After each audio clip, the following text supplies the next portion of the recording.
Insira seus comentários de apresentação aqui.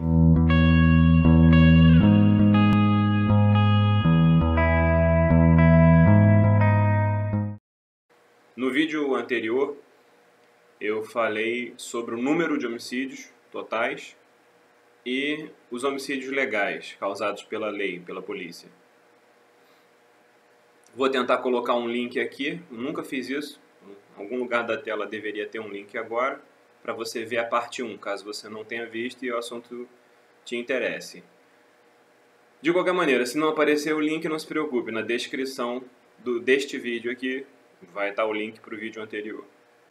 O IPEA, depois de ter esquecido de comentar quantos policiais morreram no capítulo anterior, ele começa a falar, o capítulo seguinte, ele começa a falar sobre os jovens mortos. E jovens ele bota que é a idade, a faixa etária dos 15 aos 29 anos. Então, como a gente pode ver, mais da metade dos homicídios no Brasil estão nessa faixa etária dos jovens. São 31.419 homicídios. E 93,8% destas mortes são de homens. Sim, para cada garota morta, nessa faixa etária, 9 garotos são mortos. 9 jovens são mortos. Então, eu vou voltar a essa informação no próximo vídeo. A gente vai falar um pouco mais sobre ela, mas ela aparece agora, então resolvi colocar essa informação aqui. O estudo mostra que quanto maior for a escolaridade da criança, menores são as chances dela sofrer homicídio. Então aí, nesse caso, o meu comentário é o seguinte: a escola passa a servir para a criança, para o jovem, para a família, não como um lugar de ensino, não como um lugar de aprendizado, mas sim um lugar de segurança, no qual ele pode ficar lá com a guarda um pouco mais baixa, né, sem correr tantos riscos. Hooray! Para quem achava que a escola não servia para nada. Mas o capítulo que me deu mais dor de cabeça, ou nó na cabeça, é o seguinte a esse da morte dos jovens. Porque a morte dos jovens é bem direta, a gente sabe que é um drama horrível, mas o seguinte é a questão metodológica me atrapalhou um pouco, né? Vamos ver se a gente consegue pensar e entender o que eles estavam fazendo ali. O capítulo seguinte fala das mortes de afrodescendentes, né? E aí eu fiquei confuso, já no título eu já fiquei confuso, porque falar de raça no Brasil já é confuso por si só. E além disso, lendo o texto, a metodologia me pareceu um pouco estranha. Então vou colocar o gráfico.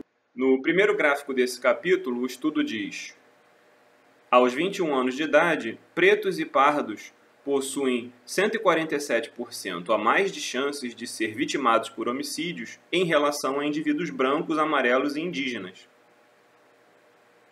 Ou seja, eles estão calculando essas probabilidades, essas possibilidades de morte, fazendo dois grupos, separando em dois grupos. Por um lado, eles têm o grupo, como eles definem lá, eles têm o grupo dos pretos e dos pardos, então eles juntaram pretos e pardos de um lado, e do outro, eles têm brancos, amarelos e índios. Eles fazem esses dois grupos. O estudo diz ainda que a taxa de homicídio de afrodescendente aumentou nos últimos 10 anos, então esse grupo que ele está chamando de afrodescendente é preto e pardo, então aumentou a morte desse grupo. E ele diz que do outro grupo, branco, que ele, no caso ele coloca não negro, no estudo ele já usa não negro, porque inclui branco, amarelo e índio, essas mortes caíram, esses homicídios caíram em 14%. E eles falam, uma possível explicação para isso é que os homicídios aumentaram nas populações cuja maioria é negra e diminuíram nas outras. Nas regiões urbanas, por exemplo, que tinham mais negros, ocorreram mais homicídios. Eles dão essa explicação. E aí vem a parte que eu fiquei confuso. No gráfico deles, eles usam o termo negro e não negro. Então, eu acho estranho isso. Negro e não negro. Vou te dizer por que eu acho estranho. Quando eles falam negro, como eu tinha falado, eles estão dizendo pretos e pardos. E quando eles estão falando não negros, eles estão falando em brancos, asiáticos e índios, né? Ou seja, Parece que quando eles falam negros, eles querem que você pense preto, e quando eles estão falando não negros, eles querem que você pense branco. Dá a impressão. Eu me pergunto se esses dados não nos levam a uma leitura equivocada da realidade. Porque eles unem etnias com representatividades muito diferentes. Eu vou mostrar aqui o gráfico do censo brasileiro, né? Etnias com representatividades muito diferentes que vão fazer com que os índices fiquem tendendo para um lado ou para o outro. Ao considerar os grupos dessa maneira, negros e pardos, pretos e pardos, e não negros são os brancos, índios e asiáticos, eles não estão separando pelas etnias. Se nós no Brasil temos 5 etnias, nós temos 5 etnias, e eles estão dividindo em 2 grupos, basicamente o que eles estão fazendo é o seguinte: brancos e não brancos, pretos e não pretos. A intenção que parece do trabalho é essa. Então, aqui no censo brasileiro que eu achei aqui de 2010, marquei aqui para vocês, nós temos os dados. Como a gente pode ver, tem quase tanto branco quanto pardo, certo? Isso é importante. Qualquer grupo que se una aos pardos vai ter um índice bruto maior de homicídios, certo? Então, se eu pegasse, por exemplo, os pardos e colocasse com os índios, a gente ia dizer que está matando muito índio. Entenderam? E eles consideram que pardo é negro. Eles consideram que pardo é negro. Então, se você... são duas coisas. Se a pessoa nasceu filha de um pai branco, uma mãe negra, ela é parda, ou seja, ela tem características das duas etnias, essa criança, para fins estatísticos, ela está sendo jogada na estatística dos negros. Ou seja, estão aproximando um cara misturado a uma das etnias. Então isso é tendencioso. Segunda coisa que eu queria falar. Um branco com um índio pode dar um pardo. Em alguns locais do Brasil, as pessoas falam pardas, se consideram pardas, porque elas são filhas de branco com índio. Então esse dado aí é tendencioso, né? Se a gente pegasse então os pardos e colocasse junto com os brancos, afinal eles têm metade das características dos brancos, né? Não é isso? Eles são pardos, eles são misturados, eles não são de uma etnia só, eles são uma nova etnia, a gente pode dizer, né? Então, se a gente pegasse esse pessoal pardo e jogasse com branco, a gente ia dizer que está tendo um extermínio de brancos. A gente diria que o Brasil está matando branco. Em contrapartida, não está matando tanto índio, e não está matando tanto asiático, e não está matando tanto negro, porque são parcelas menores na sociedade, né? Então, você teria que olhar o número por etnia. Você teria que separar por etnia. E aí você poderia dizer se uma etnia está sendo mais perseguida que a outra. Então, o que eles estão fazendo é um desserviço ao juntar, de um lado, pretos e misturados, e do outro lado, brancos, índios, que vão ter poucos casos de homicídio, e asiáticos, que vão ter poucos casos, diminuindo ainda mais o caso de homicídio para brancos, que eles chamam de não negros. Então, muito tendencioso isso. Então, eles estão querendo fazer uma cisão racial. Então, todo o marxismo cultural faz isso. Ele quer dividir os grupos. Então, uma maneira de dividir o grupo é você falar que tem um grupo que está sendo perseguido, que está sendo exterminado, que está sendo morto por outro.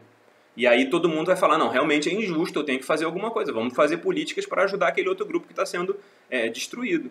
Só que se a gente olhar os dados com frieza, então a gente está olhando aqui os dados com isenção de direcionamento aqui para o que a gente quer, ou seja, em outras palavras, eu não tenho resultado final para encaixar os dados nesse resultado, e sim eu estou olhando os dados para depois chegar a um resultado, ver para onde eles me levam. Existe uma diferença muito grave nisso. E aí fica a minha segunda dica para o IPEA, né?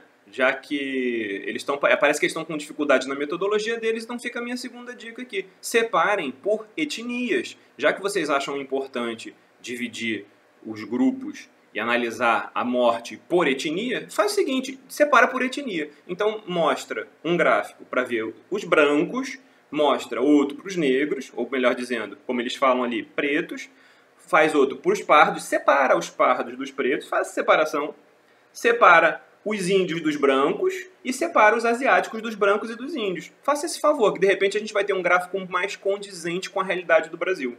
Fica a dica aí de graça de novo para o IPEA.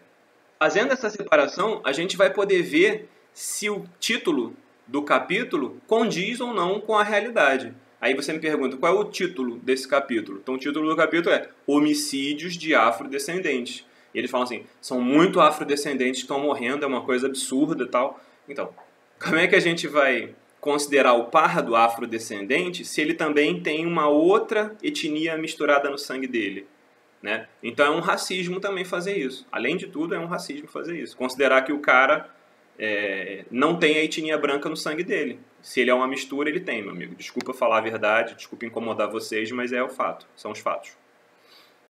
No fim, para dar um nó maior ainda na cabeça de qualquer um, eles dizem usar a metodologia do IBGE. Então, para quem não sabe, o IBGE pergunta para o indivíduo a qual etnia ele pertence. Então, o IBGE oferece lá as 5 etnias. Preto, branco, amarelo, pardo e índio. Então, ele oferece 5 etnias. E o sujeito se declara. E o que o sujeito declarar é final.